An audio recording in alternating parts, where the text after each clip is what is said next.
চাওক, আমি আগতেও কৈছিলোঁ যে কোচ ৰাজবংশীসকলে জনজাতিকৰণৰ কাৰণে দীৰ্ঘদিনৰ পৰাই আমি আন্দোলন কৰি আহিছোঁ। তাৰপিছত আমি একেলগে 6 জনগোষ্ঠী ঐক্যবদ্ধ হৈ আন্দোলন কৰিছোঁ। আজি অসম চৰকাৰ বা কেন্দ্ৰীয় চৰকাৰে অৱগত হৈছে। বাৰম্বাৰ আমি প্ৰতিবেদন আমি মেমৰেণ্ডাম দিছোঁ, চৰকাৰক আমি অৱগত কৰিছোঁ।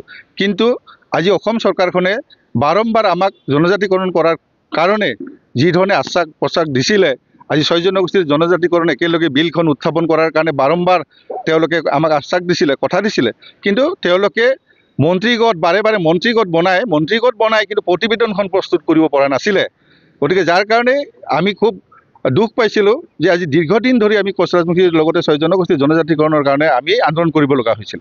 আজি এইবাৰ বিধানসভাত আমাৰ যি মন্ত্ৰীগোটৰ প্ৰতিবেদনখন উত্থাপন হোৱাৰ লগে লগেই আজি ট্ৰাইবেল জনগোষ্ঠীৰ কিছু সংখ্যক জনগোষ্ঠীয়ে জনজাতিকৰণৰ এইটো বিধি পথালি দিয়াৰ কাৰণে তেওঁলোকে বিৰোধিতা কৰি তেওঁলোকে আন্দোলন কৰিছে, তেওঁলোকে বিৰোধিতা কৰিছে।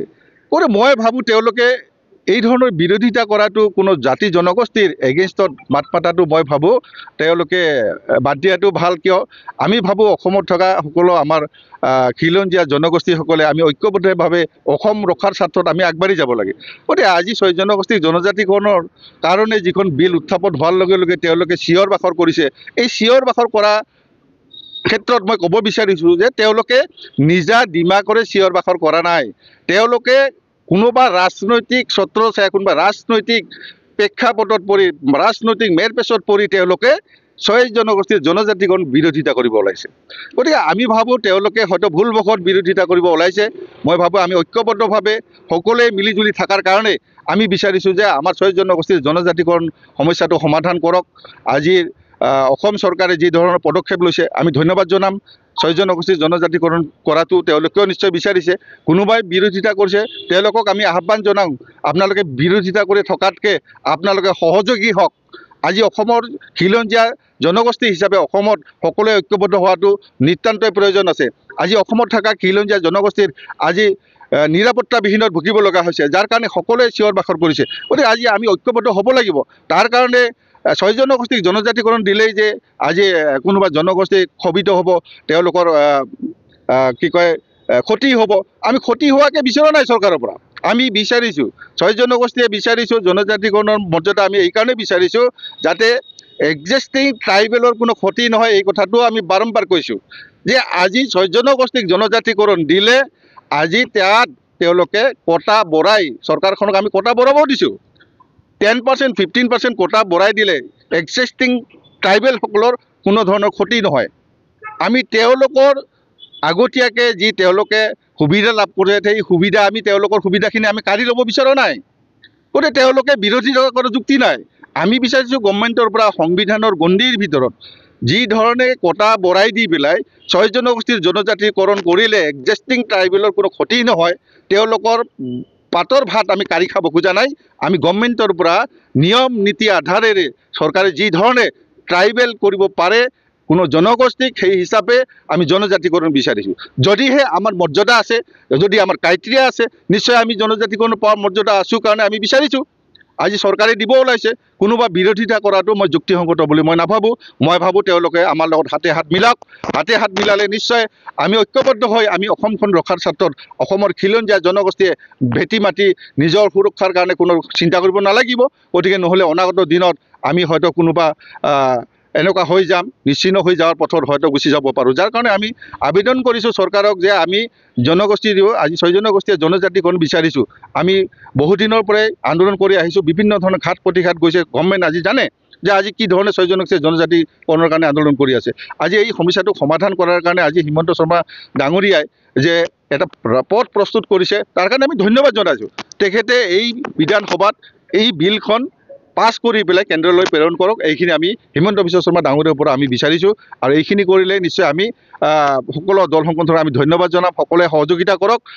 অন্যথা যদি চৰকাৰে যদি এই আমাৰ বিলখন যদি পাছ কৰি কেন্দ্ৰলৈ প্ৰেৰণ নকৰে, তেতিয়াহ'লে কিন্তু 6 জনগোষ্ঠী হাত সাৱটি বহি নাথাকে। এই কথাটো কিন্তু মন্ত্ৰী আমাৰ হিমন্ত বিশ্ব শৰ্মা ডাঙৰীয়াৰ লগতে চৰকাৰখনে কিন্তু তেতিয়া বুজি পাব। মন্ত্ৰীগোটৰ প্ৰতিবেদন দাখিল হয়, তাতে এটা নতুনকৈ বিষয়বস্তু দেখা পোৱা গৈছে যে ST-V আৰু ST-H আছিলে ST-V বিষয়বস্তুটো কিছু কিন্তু প্ৰতিক্ৰিয়াৰ সৃষ্টি হৈছে যে সেইটো সাংবিধানিকভাৱে নাই, নতুন বিষয়বস্তু কেনেকে আহিলে অন্তৰ্ভুক্ত হ'ল।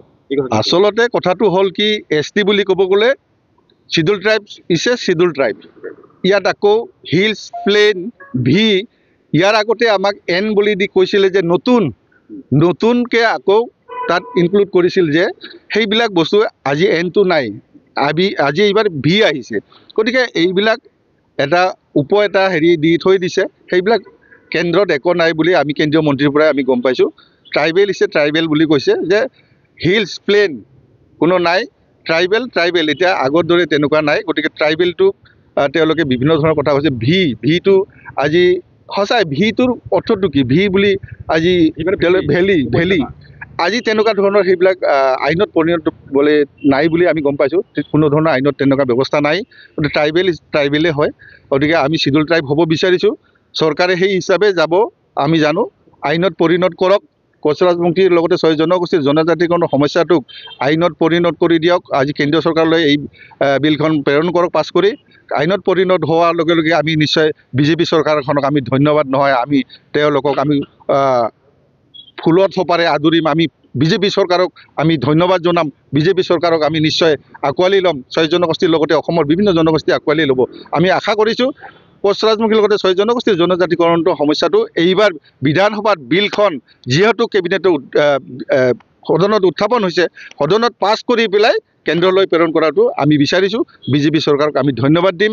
এই বিলখন পাছ কৰি কেন্দ্ৰলৈ প্ৰেৰণ কৰাটো আমি বিচাৰিছোঁ। অবিভক্ত যদি হয় নহয়, চাওক, ট্ৰাইবেল কৰিব যাওঁতে চৰকাৰখনে নিশ্চয় জানিব। মই কৈছোঁ যে ভেলী বুলি যদি কোনো সংবিধানত যদি আছে ট্ৰাইবেল ভেলী বুলি, আমাৰ জনগোষ্ঠীটোক যেনেকেই নহওক ট্ৰাইবেল মৰ্যাদাটো দিব লাগে। আজি ইয়াত বিভিন্নজনে বিভিন্ন ধৰণৰ কথা কৈছে যে আজি কিছুমান স্বায়ত্তশাসিত পৰিষদবিলাকত জনজাতিৰ মৰ্যাদাবিলাক নাপাব। আমি ভাবোঁ কিয় নাপাব? পাব। এটা জনগোষ্ঠীয়ে আজি BTCৰ জনগোষ্ঠী, আজি BTCৰ কোচ ৰাজবংশীখিনি কিয় নাপাব? BTCৰ ৰাজবংশীখিনিও কোচ ৰাজবংশীখিনিও জনজাতিকৰণ পাব লাগিব। কাৰণ ঠিক তেনেকৈ মই ভাবোঁ যে অসমৰ প্ৰত্যেক ঠাইত থকা কোচ ৰাজবংশী জনগোষ্ঠীৰ লগতে 6 জনগোষ্ঠীৰ যি মানুহবিলাকৰ অৰ্হতা আছে, তেওঁলোকে ভি নহয়, পি নহয়, এইচ নহয়, মই কৈছোঁ নহয়, ট্ৰাইবেল ইছে ট্ৰাইবেলেই হয়। তেওঁলোকে ভি কৈছে, দিয়ক, ভি হিচাপেই দিয়ক। আমি বিচাৰোঁ ট্ৰাইবেল পাব লাগে। আমি জাতিকৰণ কৰিছে, কিছুমান ঠাইত হয়তো কিছু অসুবিধাৰ সন্মুখীন হৈ ভি লগাইছে, হ'ব, জনজাতিকৰণ পাব লাগে। আমি এইটো আমি বিচাৰিছোঁ। আমাৰ যোৱাকালি দেখিছোঁ যে BTCত নিখিলবৰৰ ছাত্ৰ সন্থাই প্ৰতিবাদী কাৰ্যসূচী চলিছে আমাৰ জনজাতিকৰণৰ ক্ষেত্ৰত। কি ক'ব এই ক্ষেত্ৰত? চাওক, আমি তেওঁলোকক আমি এইটোৱে আহ্বান জনাওঁ, তেওঁলোকে বিৰোধিতা কৰিব নালাগে। আৰু কাৰণ আমি যিটো দেখিছোঁ যে তেওঁলোকৰ লগত আমি মিলিব গৈছোঁ, ভাই হিচাপে আমি হাত মিলাব খুজিছোঁ। আমি একেখন নাৱৰ যাত্ৰী হ'ব বিচাৰিছোঁ। কাৰণ তেওঁলোকৰ আমি কোনো ক্ষতি বিচৰা নাই, তেওঁলোকৰ ক্ষতি হোৱাকৈ আমি জনজাতিকৰণ বিচৰা নাই।